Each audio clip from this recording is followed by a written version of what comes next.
waxaa runtii sharaf weyn oo maanta inaan qalinka ku duubnay qaybtii hore ee mashruucii World Bank ina siiyey ee ahaa 140 mashruucii 140 ahaa oo aan horena uga wada hadalay oo ahaa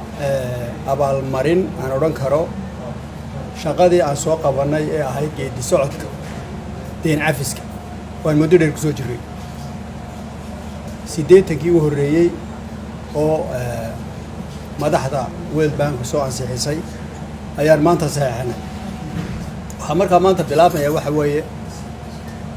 dhaqangelintii lacagta 80 milyan sida agaasimo idinku sharaxay ahayd waxa uu kala qaybsan tahay dhaqangelinteedii baynu bilaabaynaa maanta hadii Ilaahay yiraahdo waxa ku xigi doona 40 milyan oo mashruuca oo u adkaysiga dhibaatooyinka iyo biyaha iyo educationka iyo healthka soo galaya hadii Ilaahay yiraahdo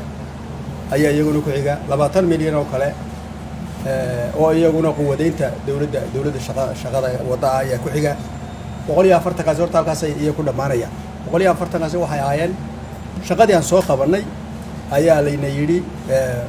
si fiican baad soo qabateen ee geed socodka ayada cid walba ka qayb gashay ayadoo madax inoogu tahay inoogu yihiin madaxweynaha iyo prime minister waxaan filaynaa waxa weeye maalin dhaweydna waxa saxino kale lacagtii EU ina siisay oo 100 milyan ahayd euro 130 meelaha ah waxa soo dhan waxa ka marxaati kacayaan waxa weeye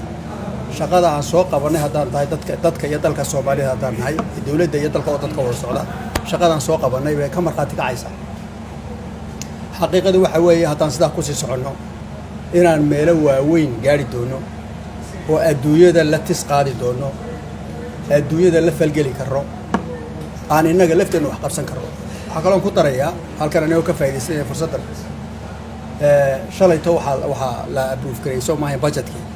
budgetku inuu kacayo waa aragteen waxa soo dhan waxa mahaddeed iska leh waa ummadda Soomaaliyeed dadka Soomaaliyeed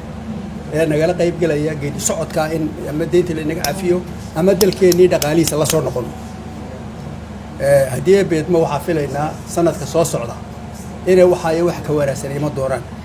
laakiin anagu sidaan always yiraahdo waxa weeye buur aad u dheer ayaan fuulayna buurtaasina lugaha ku daalaya wad haraadaysa dhibaatooyin baa ku qabsanaya laakiin dusheeda buurta ayaa biyo yaalan haraadko dhan ka beenaya taasina waa markaa inagu isku filaana weeyaan dhaqaalaheenu inagu waa soo kicina oo baadiyada kalena wax ku qaban kartaa marka aad iyo aad baan maanta ugu faraxsanahay waxaan gudageli doonaa markaa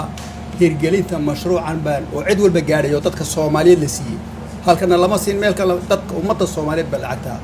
ayaa la siiyay hirgelinteeda dhaqangelinteeda fulinteeda ayaan ka wada qayb galaynaa waana ka wada sheekaysan doonaa sida loo hirgelinayo cid walibana waa ogaanaysaa shilin waliba iyo dollar waliba halku ku baxay marka aad baan maanta ugu faraxsanahay